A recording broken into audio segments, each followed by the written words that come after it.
بیانیہ ہے، آپ نے اس ملک کی معیشت کا بیڑا غرق کر دیا. نون لیگ کہہ رہی ہے آپ نے کہ لیڈروں کو نجائز جیلوں میں ڈالا ہے. مریم نواز صاحبہ، فریال طالب، عورتوں کو بھی چھوڑا. اگر اس میں مجھے ایک بات بتائیے گا، اگر ہم ایک سال اگر میجر کرتے ہیں تو نون لیگ جس چیز پہ دھرنا دینے جا رہی ہے 10.8% ان کی مہنگائی ہوئی تھی پہلے سال میں. ان سے پوچھیں کہ جو بجلی کے ریٹ پیپلز پارٹی چھوڑ کے گئی تھی وہ 7 روپے چھوڑ کے گئی تھی، 13 روپے پہ لے گئی. نہیں، وہ اس پہ نہیں کرنا چاہ رہے. وہ کہہ رہے ہیں جو آپ نے ناجائز گرفتاریاں کی ہوئی ہیں ان کی خواتین کی، لیڈرز کی اور ان کے مرد لیڈرز کی، وہ اس کے لیے نکلیں گے سیاسی جہاد کرنے. ان کا عدم اعتماد ہے سپریم کورٹ کے اوپر، ان کا عدم اعتماد ہے آپ کے لیگل سسٹم کے اوپر، تو اس کے اوپر دھرنا دیں گے. اگر یہ سمجھتے ہیں کہ گرفتاریاں غلط ہوئی ہیں تو یہ سمجھ لیگل سسٹم غلط ہے. شاہد لطیف صاحب، یہ سمجھتے ہیں جو شاہد لطیف صاحب، مجھے تو لگتا ہے کہ ان کے پاس وہ سپریم کورٹ کے باہر دھرنا دیں. ان کے پاس وہ لباس بات جوڈیشل کورٹ سے غلط خلاف ورڈکٹ دیے ہیں، کنوکٹ کیے ہیں. علی بھائی آپ بڑے اوور کانفیڈنٹ ہوئے ہیں.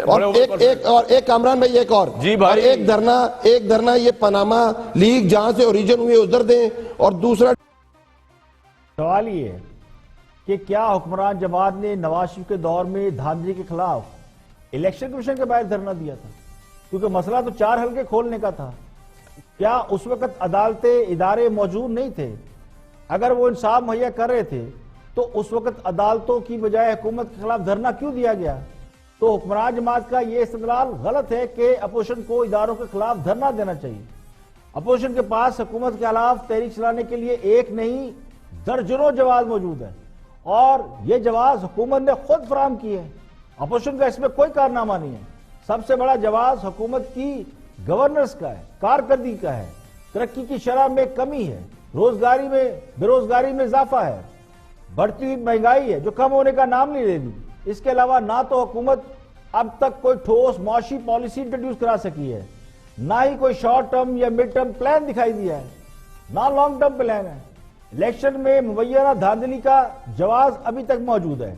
احتساب کا عمل جو سب سے بڑا خان صاحب کا دعویٰ تھا کہ ٹرانسپیرنٹ احتساب ہوگا، اس میں بھی ون وے ٹریفک چلانا حکومت کے خلاف گیا ہے. خان صاحب نے احتساب اکراس دا بورڈ کا نعرہ لگایا تھا جس پر خود سپریم کورٹ کو تحفظات کا اظہار کرنا پڑا. تو خان صاحب اس کے علاوہ ابھی تک اپنی ٹیم نہیں بنا سکے، وزراء بار بار بدلے جا رہے ہیں، IMF کی ٹیم لگا کر معیشت کو سنبھالنا پڑ رہا ہے.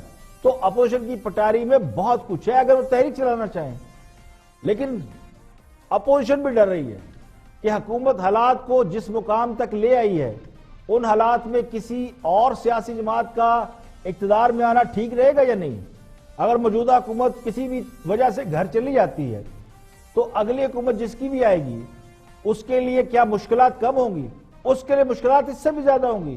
تو اپوزیشن کے ہاتھ صرف مہنگائی نہیں بلکہ جو اصل مسئلہ ہے اپوزیشن کا وہ یہ ہے کہ بلی کے گلے میں گھنٹی باندھے گا کون؟